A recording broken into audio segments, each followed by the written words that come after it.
શહેર Kotda police station વિસ્તારમાં 8 તારીખના રોજ એક ગુનો રજીસ્ટર કરવામાં આવ્યો છે વહેલી સવારે. હવે આ જે ગુનો છે એમાં પોલીસ કર્મચારીને માર માર્યો હોય તેવી ફરિયાદ રજીસ્ટર કરવામાં આવેલી છે. બનાવમાં એવું છે કે જે ફરિયાદી છે એ ફરિયાદી એ પોલીસ કર્મચારી છે અને મેઘાણીનગર પોલીસ સ્ટેશનમાં પોતાની ફરજ બજાવે છે. રાત્રિ દરમિયાન એ પોતે સર્વેલન્સ સ્ક્વોડમાં કામ કરે છે. તો સર્વેલન્સ સ્ક્વોડમાં એક પીએસઆઈ અને 2 પોલીસ કર્મચારી અને ફરિયાદી પોતે એ નાઇટ દરમિયાનમાં પેટ્રોલિંગમાં હતા.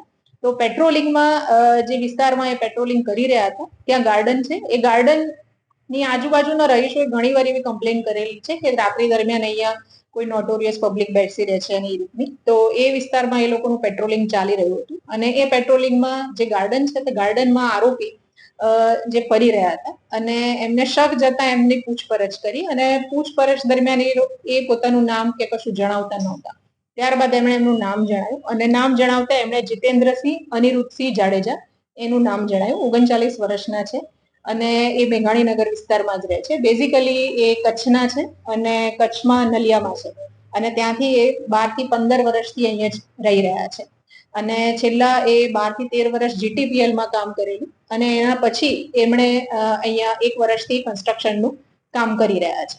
તો ત્યારબાદ એમણે એમની જોડે બોલાચાલી થઈ, જીભાજોડી થઈ અને ત્યારે મેટર શાંત થઈ ગઈ. પણ એમણે અદાવત રાખી અને આપણા ફરિયાદીને થોડું એમણે માનમાં રાખ્યું કે હા આમને જોડેથી મારે બદલો લેવો છે અને એમ કરી અને બીજા દિવસે જ્યારે આપણા ફરિયાદી છે એમની ડ્યુટી પતાવી અને 11:30 વાગ્યાની આસપાસ એ નીકળી રહ્યા હતા અને જમવાનું લેવા માટે ઊભા હતા. એ દરમિયાનમાં આ જે આરોપી છે એણે લાકડાના ધોકા વડે એમની ઉપર હુમલો કર્યો છે અને એમાં એમને હાથમાં અને પગમાં ઈજાઓ થઈ છે અને આ બાબતે પછી એમણે તાત્કાલિક ત્યાં સહકર્મચારીઓ જે છે એમને જાણ કરી અને એ વખતે આરોપી ફરાર થઈ ગયા અને આ સહકર્મચારીઓ એમને સિવિલ હોસ્પિટલ લઈ ગયા અને સિવિલ હોસ્પિટલમાં એમની સારવાર કરવામાં આવી છે અને એની ફરિયાદ શહેર કોટડા પોલીસ વિસ્તારમાં નોંધવામાં આવેલી છે.